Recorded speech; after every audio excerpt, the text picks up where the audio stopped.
Hi, I'm Dr. Eric Claville, and thank you for joining us for this segment of the Claville Report, where we'll be discussing the January 6th Commission and how the Republicans are looking to protect the big lie. We all know what happened on January 6th. We all know about the rally at the White House. We all know about the constitutional process that Congress was going through to certify the votes for the election in November in order to inaugurate our next president. Something that has happened for over 200 years in our country. Something that was the staple, or is the staple, of a free democracy, of a balanced society, whether you agree or don't agree with who is in office. Because we have this process in place, balance is there. And we all know about the rally, what was said at the rally, and how we saw thousands, not hundreds, not a few, but thousands of mostly white Americans marching angry, marching furious, marching with a sense of revenge toward the Capitol, believing that what was taking place was protecting a big lie. And that's exactly what took place. On that particular day, we saw the police, the brave police, the Capitol Police, undermanned, underarmed, no solid direction whatsoever, the undermining of their brave, courageous oath that they took to protect the Capitol. We saw them overrun by this angry mob, by this vengeful, furious mob wanting to stop a peaceful transfer of power.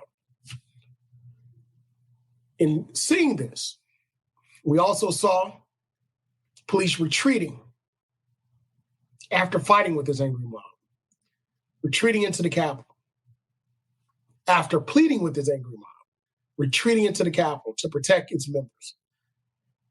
And when they shut the doors, this angry mob went in, they broke the glass. You saw them scaling the walls of the Capitol. I couldn't believe my eyes. Many across the world couldn't believe their eyes. To me, this is one of the most embarrassing moments in U.S. history. We've had our share, but this ranks at the very top. It was also a disrespectful moment because this angry mob went into the Capitol, desecrated that place in which we revere so much in this country, and which is a symbol of freedom across the world. And they desecrated it by trampling over priceless artifacts. They desecrated it by walking down the halls where they were not supposed to be. They desecrated it by going into offices, breaking and entering, trespassing, theft, you name it. We saw people carrying podiums out of the Capitol back to their homes. And we saw police officers being beaten. We saw them being spat on. We saw them being pushed. We saw them being stomped. And we even know where one actually died there. Another committed suicide because of what took place. And also we saw one of the members of the mob being shot and killed because they wouldn't stop in order to protect the members of Congress. After a review, they found that officer actually acted within the rules and the guidelines and did exactly what they were trained to do. Unfortunately, somebody had to lose their life. But you saw the mob. You saw the insurrection. You saw the lie, the big lie that they marched on, that they took with them as a mantle to stop what was taking place, the peaceful transfer of power. And we also saw the members being rushed into underground caverns, being protected. But we also saw some of the mob knowing exactly where to go. A coordinated effort, pumped up by a sitting president, a reckless, unorganized group marching toward the Capitol, some having blueprints of knowing where to go, their offices that even some of the members don't know exist for individuals that are high ranking. All these are terrible, terrible things that took place. But yet and still, order was regained. Members came back to do their job. And we had a certifying of the election votes and a peaceful transfer of power. And today, President Joe Biden and Vice President Kamala Harris are in office. And our country is continuing to move forward, better, together, and stronger. But since the Civil War, we've never seen this type of action. And the Confederate flag itself had never gone into the Capitol, never made it in. But that day it did. A symbol of hatred, racism, discrimination, suppression, oppression, and the dichotomy of the United States of America. That flag stood inside of our Capitol. It never should have made it in the front door. Never should have made it on the grounds.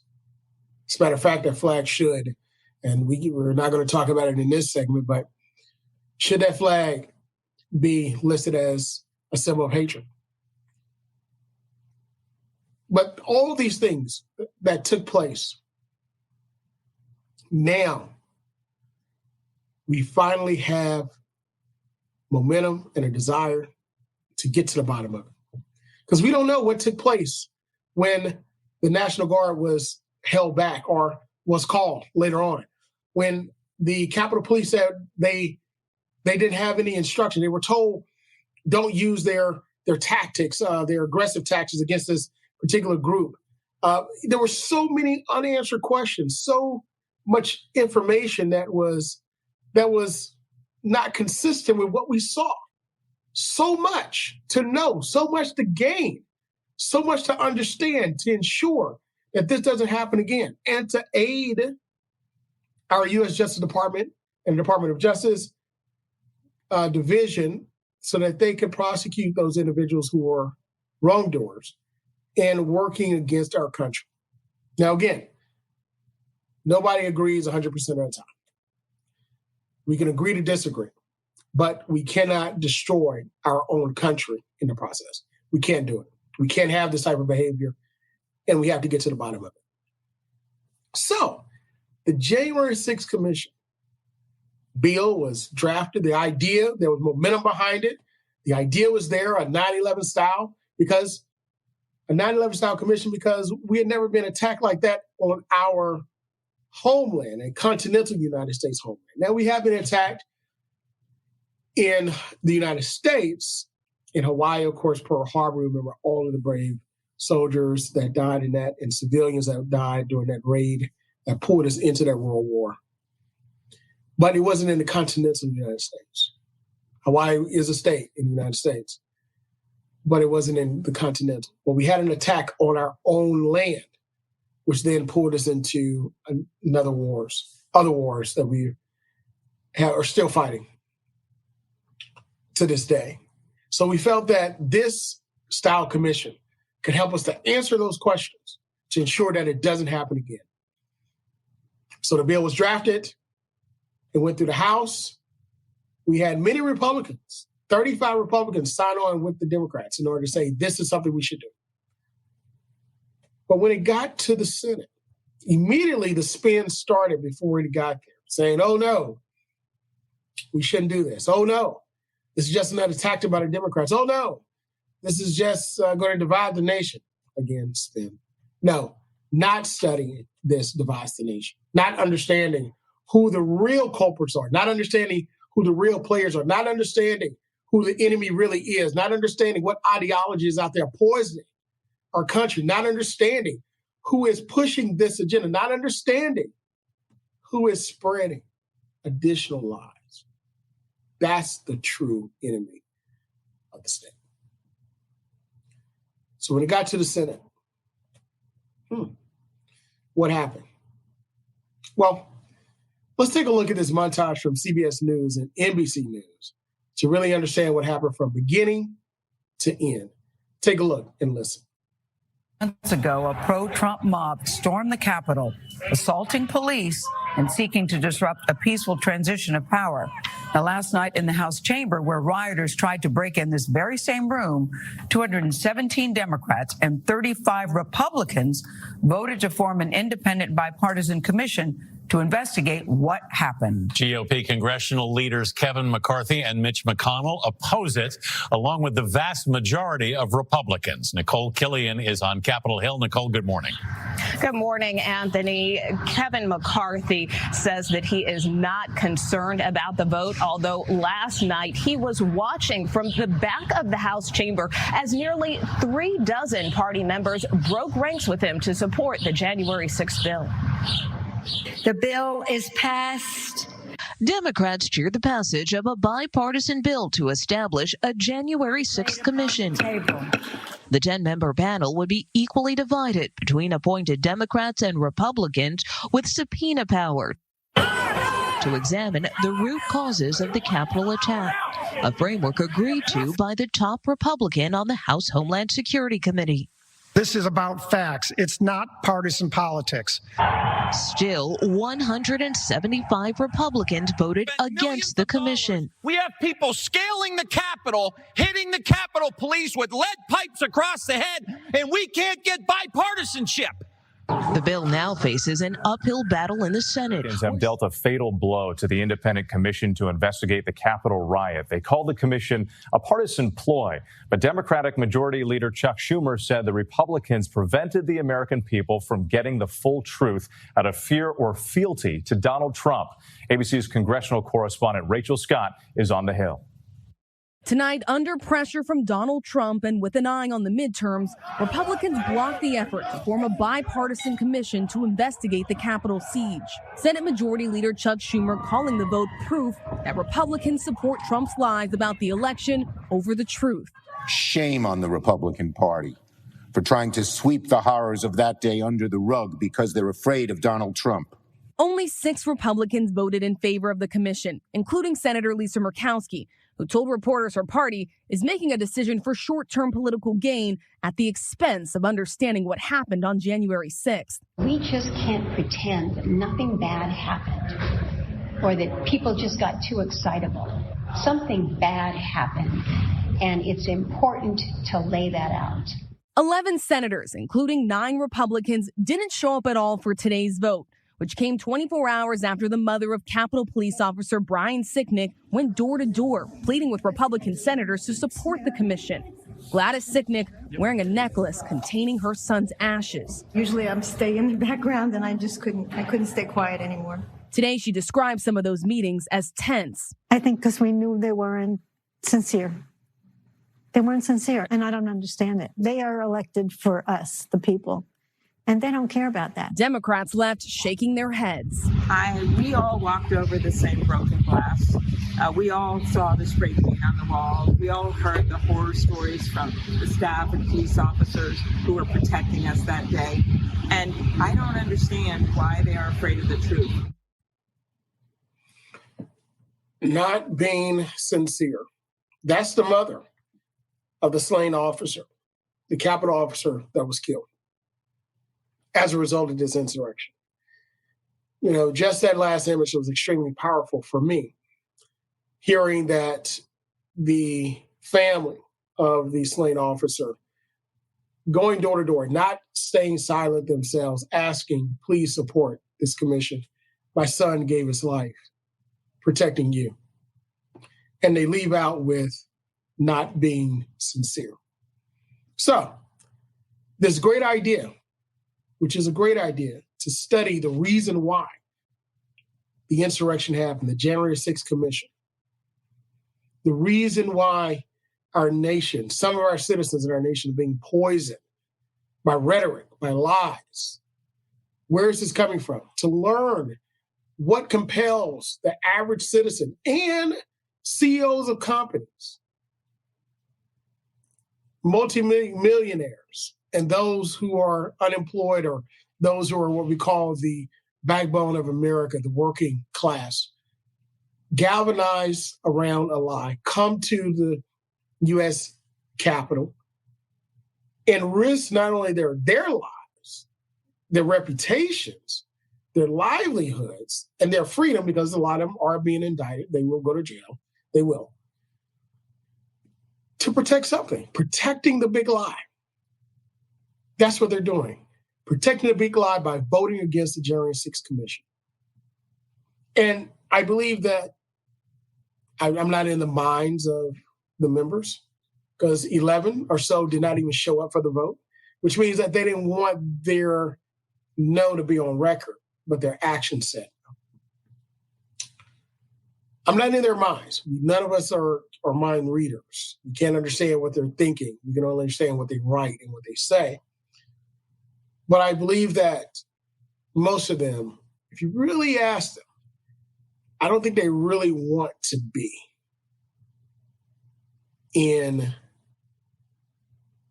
that situation to understand what their voters, what their supporters really believe and really think. It's one thing to give a stump speech. It's one thing to hear chants from the crowd. It's one thing to be in a community forum or be in a town hall. But it's another thing to have investigations to understand exactly what people think and believe. It's terrible. What they think and believe is the backbone of who the Republican Party is. That's the truth of the matter. There was one article that I read that said that if there were no Trump supporters, then there would be no Republican Party. In other words, there are individuals within the party, the majority of them, in various districts across the country. Because keep in mind, during John Boehner's time, the Republicans were able to gerrymander their way into what's called, quote unquote, safe districts. Well, what happened during that time period is that you had something called the Tea Party come about. The Tea Party was founded and really galvanized around a big lie as well. And that's the birther movement, which was ironically pushed and carried the mantle was carried of that lie by former President Trump before he was president, which I think the irony around all of that, it comes full circle.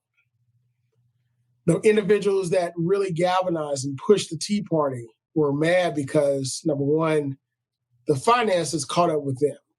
In other words, the bad decisions that legislators were making as it relates to finances, as it relates to fiscal policy, responsible fiscal policy, backfired on them. And we had the mortgage collapse. We had, Wall Street collapse and with the mortgages. And then from there, corporate America started to collapse and jobs started to be lost and property values started to fall and people couldn't leverage their property anymore. And they went as far as they can go.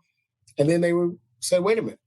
When things started coming back, they couldn't find the same jobs that they had. They couldn't find the vice president, assistant vice president position. They couldn't find the manager position, the director position.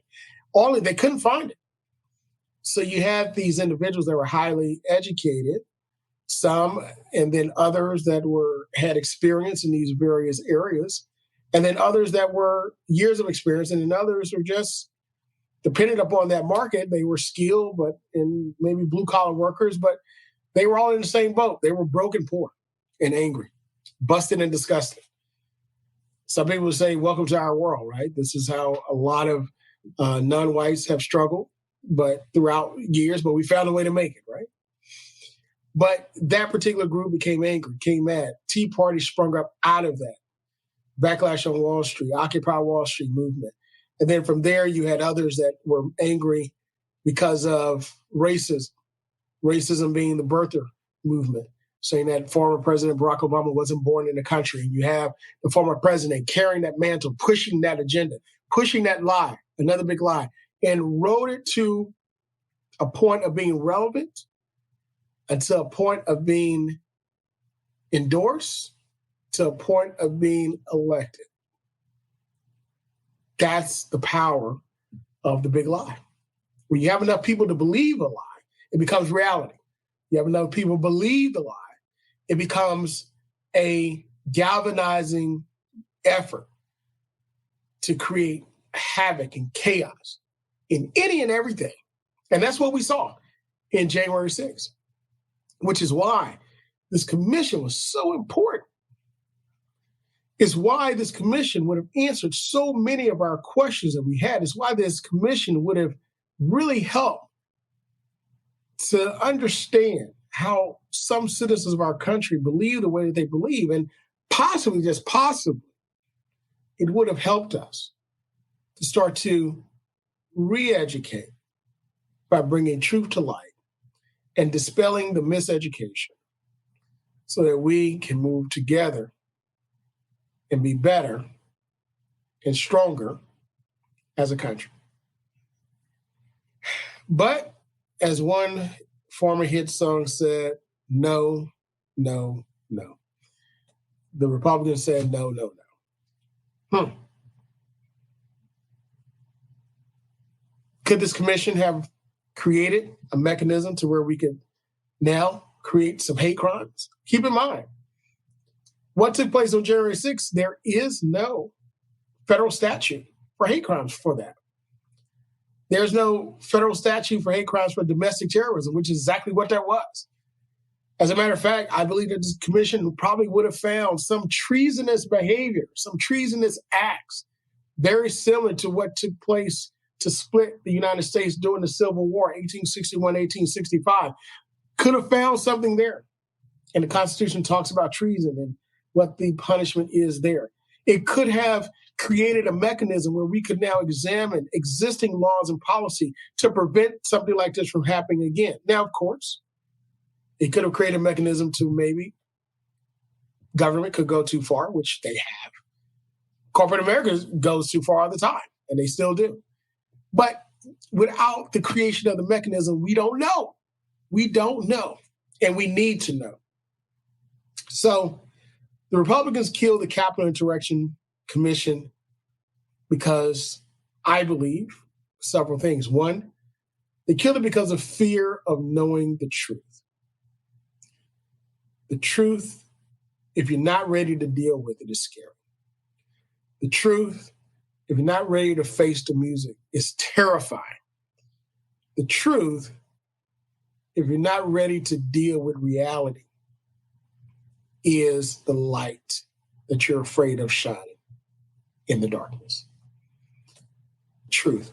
Truth of who their party is, truth of how they have used that to ride to political gain, the truth of how their tactics are misleading, the truth of how their stances on various policies are bad really for America and their actual voters, but good for a few. The Republicans killed the Capitol Insurrection Commission because of truth. They don't want it to come out. Secondly, I believe that the Republicans killed the Capitol Insurrection Commission because of fear. Fear of attacks from still the leader of what used to be the Republican Party, but I have called the party of Trump. People don't realize, I think a lot of citizens don't realize that former President Donald Trump still runs the Republican Party in the rear.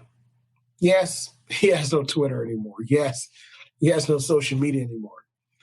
But you better believe he has the ear of the influential leaders of news stations, of politics, and of policy. Why? Because he can push his voters to do whatever.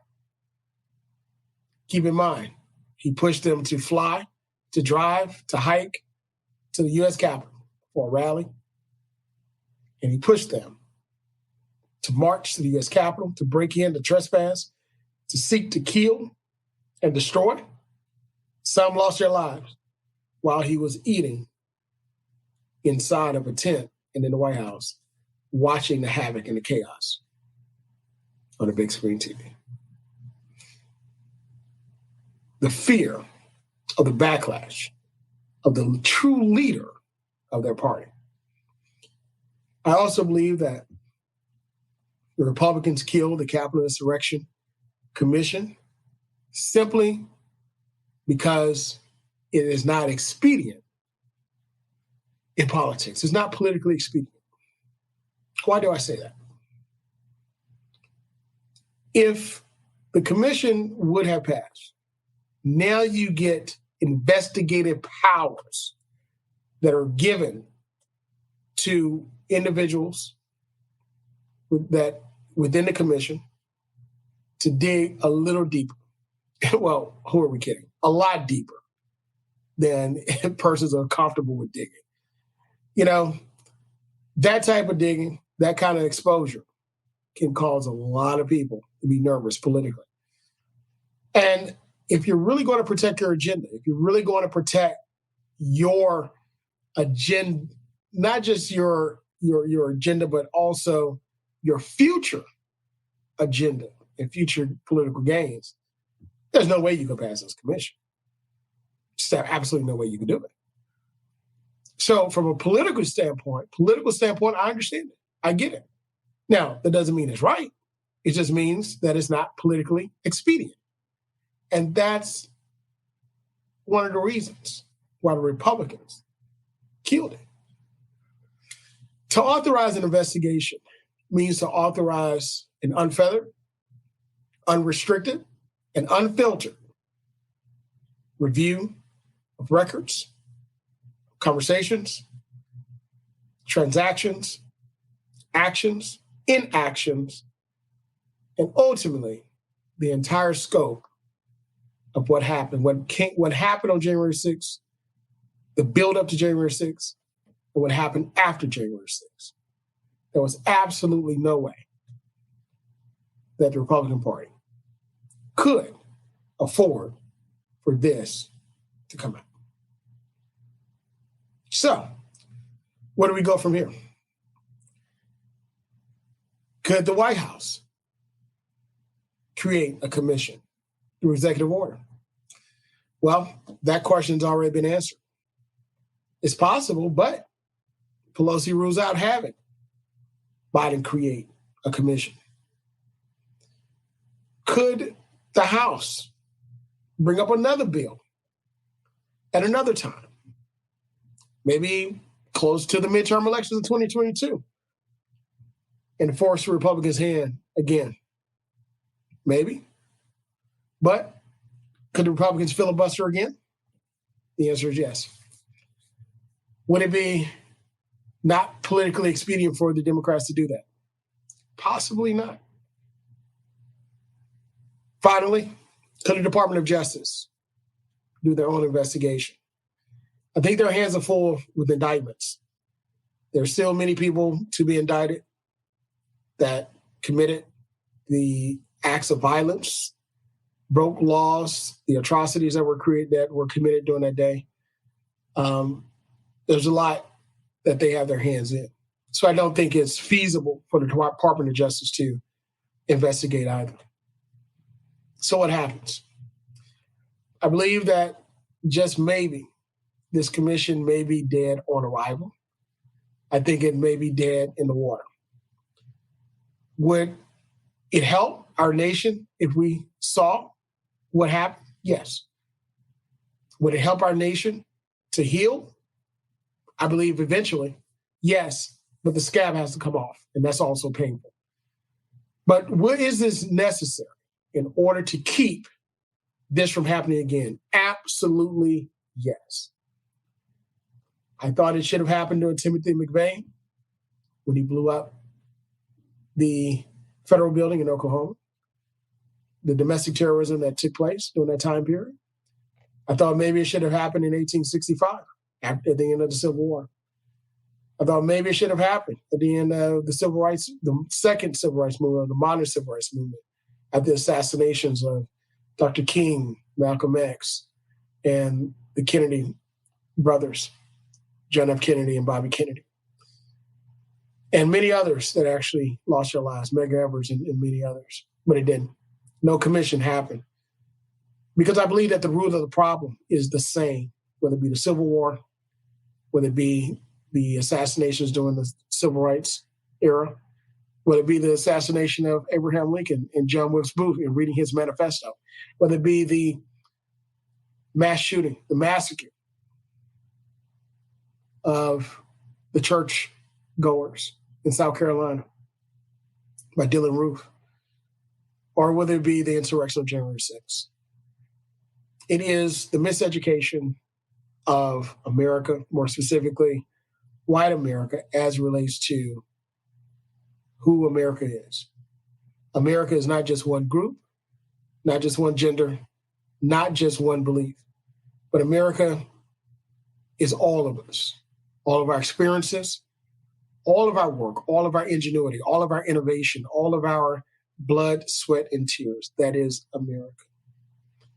So I believe that the January 6th Commission could have helped with the start of the re-education of America and dispel the miseducation of America. But we shall see. I don't think the story is done, but I think it has been dealt a major blow. But who knows? Thank you so much for joining us for this edition of the Claville Report, where we discuss protecting the big lie, voting against the January 6th Commission. Continue to join us. Continue to follow us on our Facebook page and other social media. You can watch us on YouTube as well for the Claville Report. Until next time, we'll see you. Be well.